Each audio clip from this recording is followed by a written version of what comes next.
আসসালামু আলাইকুম, কেমন আছেন সবাই? হাজির হলাম একটি পুরাতন বইয়ের পাতার ওপরে পেন্টিং নিয়ে। তো পুরাতন বইয়ের পাতার ওপরে পেন্টিং করার ভিডিও আপনাদের সাথে শেয়ার করার পর থেকে অনেকেই আমাকে বলেছে যে অযথা আমি একটা বই নষ্ট করছি ছবি এঁকে, বা ভালো একটা বই কেন আমি ছবি এঁকে নষ্ট করছি। এই বইটা ইংলিশ বই হয়, অনেকেরই সমস্যা যে কেন আমি এটার উপরে পেইন্ট করি।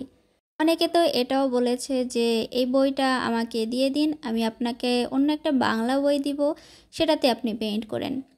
তো এই বইটা অনেক আগের একটা বই, প্রায় 10 থেকে 12 বছর আগের একটা বই। যদি এই বইটা আমাদের সামনে লাগতো বা এতটা ইম্পর্ট্যান্ট হতো, বা যদি কারোর লাগতো, তবে আমি এটাতে কোনো পেইন্ট করতাম না, আমি দিয়ে দিতাম তাকে। কিন্তু যেহেতু তেমন কেউই নাই এই বইটা পড়ার মতো, বা সামনে কারোর লাগবে না, তো সেই জন্য আমি ভাবলাম কেননা এটার উপরে আমি পেইন্ট করি। বইয়ের উপরে পেইন্ট করলে সেটা কিন্তু দেখতে অনেকটা ভালো লাগে, এবং আমার যেহেতু পেইন্ট নিয়ে কাজ, সেহেতু আমি বিভিন্ন জিনিসের উপরেই পেইন্ট করে থাকি। তো সেটা থেকেই আমি ইউনিক কিছু করার জন্য এই বইটা চয়েস করি পেইন্ট করার জন্য। পুরাতন বই বলতে আমার কাছে এই একটাই ছিল, এর থেকে বেশি পুরানো বা কম পুরানো কোনো বই ছিল না। আর এই বইটা অনেক বছর হওয়ার জন্য একটু নষ্ট হয়ে গেছিলো এটার কভার পেজ। তাই আমি ভাবি যে বইটা যেহেতু অনেক বছর ধরে পড়ে আছে, কারোর কাজে লাগতেছে না, সেই ভেবেই আমি এটার উপরে পেইন্ট করা শুরু করি। কারণ সোশ্যাল মিডিয়াতে পুরাতন বইয়ের পাতার উপরে অনেক পেইন্টিং ভিডিও বা ছবি আমি দেখেছিলাম, তো আমার কাছে ভালো লাগতো সেগুলা। কিন্তু কোনো বই না থাকার কারণে আমি কোনো পেইন্ট করতে পারি নাই। তো এসব ভেবেই আমি এই বইটার উপরে পেইন্ট করা শুরু করি, এবং বইয়ের পাতার উপরে পেইন্ট করতে আমার বেশ ভালোই লাগে। তবে বইয়ের পাতার উপরে পেইন্ট করার সময় অনেকটা সাবধানতা অবলম্বন করতে হয়, কারণ আমরা সবাই জানি বইয়ের পাতাগুলো অনেক বেশি নরম হয় এবং পাতলা হয়।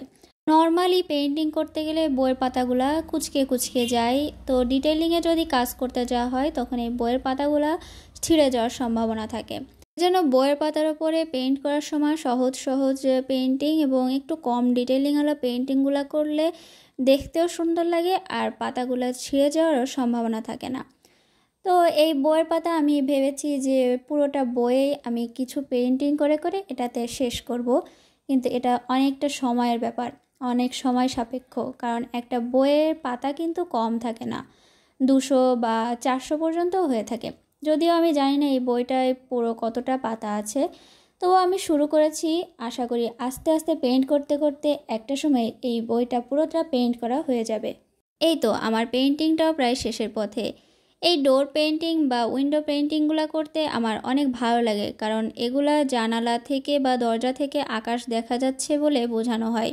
তো আপনাদের কাছে এই পেইন্টিংটা কেমন লাগলো জানাতে ভুলবেন না কিন্তু।